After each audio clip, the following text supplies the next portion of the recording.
He went down to a place in Mexico and he made the worst possible mistake.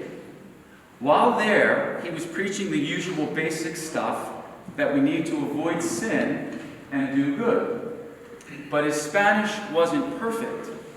And for those who know Spanish, there are two verbs that sound alike: pescar and pecar. Pescar means to fish, pecar means to sin. He confused the two and started preaching on the dangers of fishing for 6 months. He thought he was preaching on sinning. He would say, "Mis hermanos, tenemos muchos pescados." My brothers and sisters, we all have many fish. God died for our fish. I fish, you fish, we all fish. The Lord does not want us fishing anymore. The problem was he was preaching to people who live in a fishing village. One day he got really revved up. He said, "Bring your fish to me. Bring them to me in confession." And sure enough, an old man came in carrying fish. He said to him, "Padre, we love you very much, pero estás muy loco. Here's your fish." Now, Father Tom, who now works in Haiti, he says this, that if you ever go down there, they still have terrible guilt feelings about fish. They sin like crazy, but they don't eat fish. Sisters and brothers, as we begin our new semester, it really is good that we gather here to pray to God and to pray for one another. Like Father Tom, we all want to do good, whether students, faculty, staff, alumni, whatever. We all want to do our best. An experience that I've had in teaching many times at the beginning of a new semester, and one I hope is common among all of us, is what one writer calls the imposter syndrome. Basically, the teacher's afraid that students will discover that she or he doesn't really know that much at all, or worst case scenario, doesn't have a clue about what he or she is talking about. I feel a little bit of that imposter syndrome as I begin my ministry as president. That S added to the verb pecar made all the difference. And it was funny, wasn't it? But sometimes we make mistakes that leave us feeling very, very vulnerable. But we still have to get out there and be who we are and be that well. I think that deep down, we worry about how we're coming across to other people too often. We're all too well aware of our own weaknesses, our own shortcomings, and our own sins. My favorite definition of vocation comes from the writer and theologian Frederick Buechner.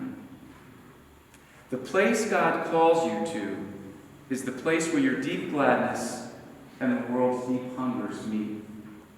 As we begin this new semester, I hold up that incongruity by quoting Dr. King, who said, "History will have to record that the greatest tragedy of this period of social transition was not the strident clamor of bad people, but the appealing silence of the good people." In the face of repugnant rhetoric, we cannot remain silent this semester. James Baldwin, a black, gay, and unapologetic writer, is featured in a new documentary, "I Am Not Your Negro."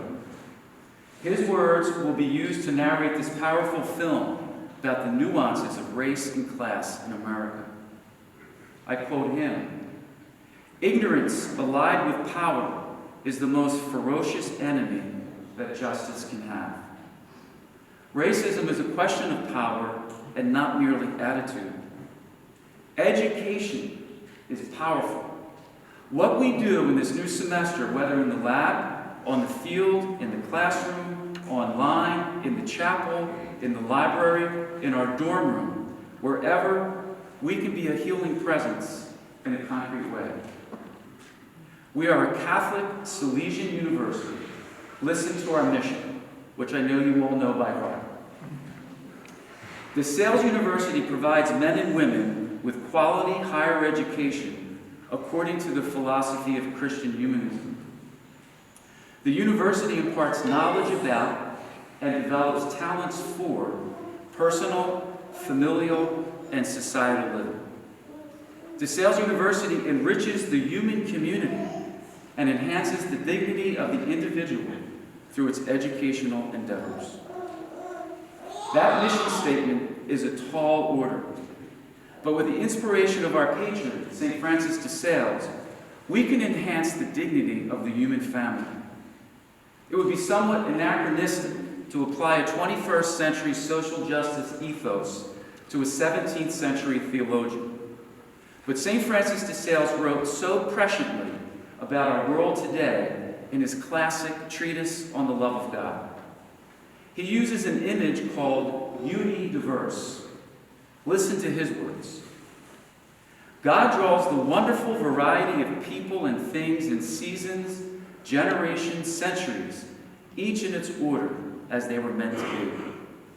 The supreme order of God's activity is the reverse only of confusion, of disorder, not of distinction or variety. On the contrary, it makes use of these to constitute beauty, which is made up of every created thing, visible and invisible. All of these, taken together, are called the universe. Perhaps because their diversity amounts to unity. It was as though we were saying unidiverse, that is to say, unique and diverse, uniquely distinct and distinctly unique. This is a very Salesian understanding of solidarity. We are a human community gathered here in 18034 zip code, and our community is tied first and foremost because we are beautiful when we're together, when we're made up of every created thing, unique and diverse, all at the same time. May this new semester be a time for all of us to discover the deepest longings of our lives as we meet the deep needs and suffering of our world. May God be praised.